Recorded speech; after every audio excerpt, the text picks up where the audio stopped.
Bardock, el padre de Goku, personaje creado por Toei Animation con autorización de Toriyama para una OVA donde se narraban los eventos que trataban sobre la destrucción del planeta Vegeta. Así como Broly, este personaje fue tan querido por el público al punto que, aunque no era canon, en el corazón de los fans sí que lo era. Por ello, Toriyama en Dragon Ball Minus decidió canonizarlo haciendo su propia interpretación de este personaje. Con eso vino la comparación. Aunque tienen similitudes, ambos son soldados Saiyans que trabajan bajo Freezer y no tienen nada fuera de lo común en términos de poder. Tienen pequeñas diferencias que los hacen únicos. Él hace lo mismo que yo, pero mejor. A lo cual tenemos dos Bardocks, dos personajes, y les diremos por qué el no canon es más genial, pero no es el mejor personaje. Pero antes, saludos magos guerreros, soy Shadow Hacker. No se olviden de darle like, suscribirse y comentar. Apreciamos todo el apoyo que nos dan para esta comparativa. Se tomarán tanto las obras accesorias como el manga especial, aquel donde Bardock viaja al pasado para el no canon, así como los extras de la película de Broly y lo que pasa en la saga de Granola para el canon, además de los conocimientos y la situación de cada uno. En el Bardock no canónico aún no existían Beers, por lo que la falta de ese punto no afecta su historia. En la obra original, donde debutó Bardock, vemos al padre de Goku, el cual es un personaje simple, por el hecho que su obra no era canon y era un especial de 40 minutos, un OVA, por lo que el padre de Goku tenía que ser básico, al punto que su propio diseño tiene que hablarte de él, cosa que es algo bastante acertado. Su cicatriz, la armadura, cómo está hecha, todo es un referente a un guerrero salvaje que solo piensa en pelear y acabar con civilizaciones para ganar dinero y luego volver a repetir, sin preocuparse demasiado por el futuro o las intenciones de terceros como Freezer. Tan poca visión tiene que no le importaba ni siquiera a sus hijos. En este punto, Bardock tiene una similitud aún mayor con su hijo mayor por sobre el menor, ser un desalmado con más ganas de violencia que de paz. A diferencia del Bardock canon, que tiene varias sospechas de lo que pasa, desconfía de sus superiores, en especial de Freezer y su misteriosa razón de citar a todos los Saiyajin en el planeta Vegeta, cosa muy obvia para cualquiera. Bardock es un guerrero letal, o al menos eficiente en su misión de preparar planetas para su venta. Él sabe que la violencia se paga con violencia, y la actitud del demonio de hielo es de sospechar. Sabe que no puede hacer gran cosa, por lo que junto a su esposa Gine advierte a Raditz y manda a Goku a la Tierra como medida preventiva para salvaguardar la vida de sus hijos ante cualquier catástrofe, demostrando que, más allá de ser un buen padre, es alguien que se preocupa por el destino de su descendencia, cosa que quizás sea un tanto rara en los Saiyajin, pero que para uno es un tanto más natural. En otro punto, nos encontramos con el Bardock no canon, quien mientras realizaba su trabajo terminó matando a un soldado enemigo, quien le entregó su don de ver el futuro como una maldición para que él viera cómo se acaba su civilización y no pueda hacer nada para evitarlo. Más, cual héroe griego, él se enfrenta a su sino, topando con pared ante la tosudez de sus cofranes, y últimamente un violento final donde enfrenta al ejército de Freezer y muere junto a los demás por la esfera de energía del demonio de hielo, teniendo como único consuelo la visión que en el futuro Goku se enfrentará a Freezer, un Saiyajin más, muriendo como un Saiyajin más. En el caso del Bardock canónico, nos encontramos con una interacción en una invasión, donde el padre de Goku decide no matar a los últimos serialianos, Granola y su mamá, porque no tenía la necesidad de hacerlo para alcanzar el objetivo militar que se les había asignado. Acorde a Dragon Ball Minus, Bardock no peleó contra Freezer, o al menos no se ve, porque la segunda parte de ese especial se centra en Jaco y cómo inicia su aventura antes de Dragon Ball, pero en la película de Broly, la canon, se ve un Bardock herido, por lo que podemos apuntar que el intento luchar contra las fuerzas de Freezer. La versión no canon sigue siendo bastante genial por cómo su historia de origen está construida. ¿Por qué para nosotros el Bardock canónico es mejor personaje? Dos razones. La primera es porque su punto fuerte del Bardock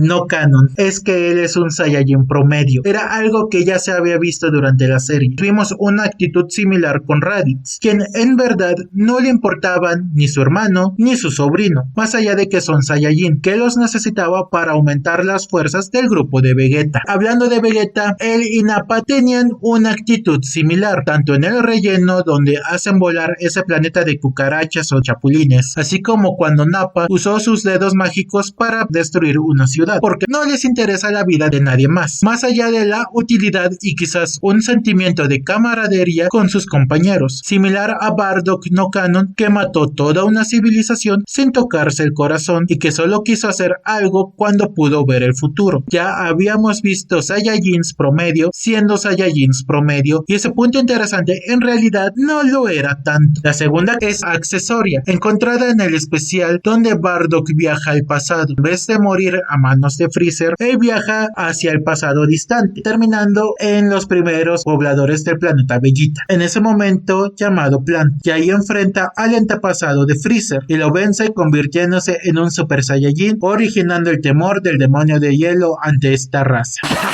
Sí, como si estas cosas pasaran. Esto es pura mierda. El problema aquí es el cambio radical de la personalidad de Bardock, al convertirse en alguien callado y estoico, que no ataca a menos que lo ataquen a él o a quien le importa, que por alguna razón estos aliens se vuelven su familia o algo, solo porque le dieron de comer, lo que significa que es un cambio radical. Yo no sé quién es él, pero no es el Bardock del especial creado por Toei Animation, demostrando lo limitado que era su personaje en aquel OVA, cosa entendible por el hecho que tenía que ser un personaje simple, fácil de entender, para no perder tanto tiempo en ello, debido a la limitante que tenían de los 40 minutos. ¿Qué pasa con el Bardock Canon? Su personaje es consistente en todas sus formas. Es más fácil de imaginar que un guerrero que se preocupa por el bienestar de sus hijos también se tome la molestia de no exterminar totalmente una raza, al no ser necesario para el éxito de la operación. Ese pensamiento precavido hacia el futuro justifica sus acciones y su actuar, volviéndolo no un representante del populacho de su raza, sino un personaje propio en sí mismo, con su propia personalidad y pensamiento independiente que lo separa de los demás. Él no existe para ser un testimonio de cómo era la raza Saiyajin, sino un personaje propio que actúa acorde a su propia personalidad. En conclusión, si bien la historia del Bardock no Canon me encanta al tener todos los elementos de una tragedia griega y su actitud es bastante divertida de ver en el contexto de su historia, es un personaje demasiado limitado en sus aspiraciones y personalidad, al punto que se cambió este aspecto en su continuación, mientras que el personaje canónico es uno bastante más completo y complicado, que más allá de cumplir su misión en un solo argumento, puede seguirse usando en otras historias y seguirá siendo el mismo personaje, sin cambiar de nada su actitud y siempre siendo consistente con lo que se nos presentó. Eso es todo, mis magos guerreros. Yo soy Shadow Haken. Out.